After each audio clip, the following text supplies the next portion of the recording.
রাকিব ভাইয়া, তুমি যে মেয়েটার সাথে প্রেম করো সে মেয়েটা আমার বন্ধুর গ্রুপে কি বাজে বাজে কথা বলতিছে। আরে কি বলিস এগুলা? তোর কি মাথা ঠিক আছে? হ্যাঁ রাকিব ভাইয়া, আমি জানতাম তুমি বিশ্বাস করবো না। আচ্ছা, তোমার বট আইডি আছে না? ওই আইডি দিয়ে আমার গ্রুপে আসো, আমি তোমাকে দেখাই। ওকে ঠিক আছে, তুই ওয়েট কর, আমি বটাটি দিয়ে আসতেছি। মিশুটা আবার কে? আরে এটা তো আমার বয়ফ্রেন্ড। তোমার বয়ফ্রেন্ড তো অনেক বট, মাত্র 32 লেভেল। তো কি হয়েছে? ভালোবাসা কি লেভেল দেওয়া হয় নাকি?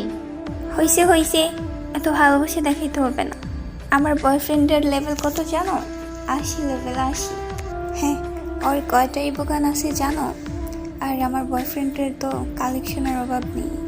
জান তাক না, বাদ দাও, আমার শরম করে। ও লিলি লিলি, আমার বাবুটিকে কি শরম পাইছি? আজকে রাতে ভিডিও কল দাও।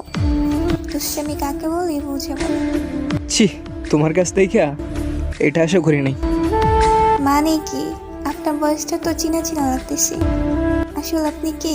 আমি কে সেটা জানতে হবে না, আমার প্রশ্নের জবাব দেন। আরে তুমি? হ্যাঁ আমি সেই কপাল পুরা মানুষ রে, যে কিনা তোরে পাগলের মতো ভালোবাসতো, অন্ধের মতো বিশ্বাস করতো, তারপরও কেন এমন করলি? ওই বল না, আমার কি কোনো অপরাধ ছিল? আমি কি তোরে কষ্ট দিতাম কখনো? কখনো তোর কথা শুনি নাই? নাকি কখনো কিছু চাইছস তা দেয় নাই?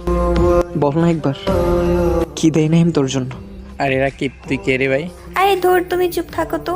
হে জান, তুমি আমাকে মাফ করে দাও, আমার ভুল হয়েছে। কিসের জান আর কিসের ভুল হয়েছে? কোনো ভুল হয় নাই। একটাবার সুযোগ দাও, আমি আর কখনো এরকম করব না, প্লিজ জান। কিসের সরি বলতেছো তুমি? আমি আর কাউরে মন দিয়ে আর কষ্ট পাইতে চাই না। তুমি আমার সাথে যা করছো সেটা আর কারোর সাথে করো না। মানুষের মন নিয়ে খেলা করো না, ভালো থাকো। আর আমি আর কখনো আসবো না তোমার লাইফে। নিজের খেয়াল রাখো। সবাই ফলো দিয়ে দিও।